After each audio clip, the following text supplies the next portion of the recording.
سنتے ہیں اردو میں خصوصی اپڈیٹ۔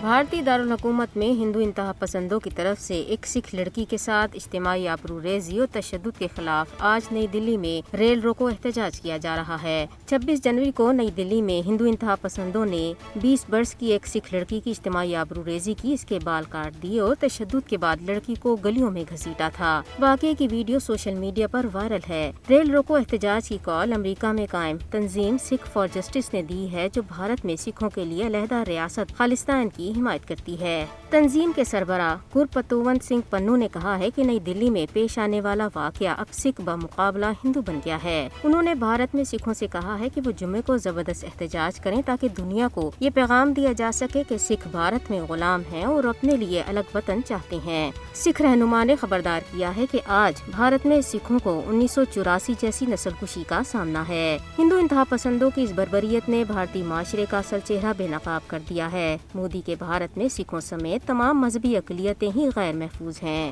بھارت کی غیر قانونی زیر قبضہ جموں و کشمیر میں عوام نے بھارتی غلامی کو یکسر مسترد کر دیا ہے اور وہ اپنے حق خودارادیت کا مطالبہ کر رہی ہیں۔ مسئلہ کشمیر پر اقوام متحدہ کی جنرل اسمبلی کی 5 جنوری کی قرارداد کشمیریوں کی جدوجہد آزادی کا جواز فراہم کرتی ہے اور جس کے تحت کشمیری تنازع کشمیر کا حل چاہتے ہیں۔ مسئلہ کشمیر اقوام متحدہ کی سلامتی کونسل میں سب سے پرانا حل طلب تنازع ہے۔ اقوام متحدہ میں جموں و کشمیر پر منظور کردہ تمام تر قراردادیں کشمیریوں کو ان کے حق خودارادیت دینے کی سفارش کرتی ہیں۔ دہائیاں گزر جانے کے باوجود کشمیری عوام آج بھی اقوام متحدہ کے زیر نگرانی رائے شماری کے وعدے کی تکمیل کے منتظر ہیں۔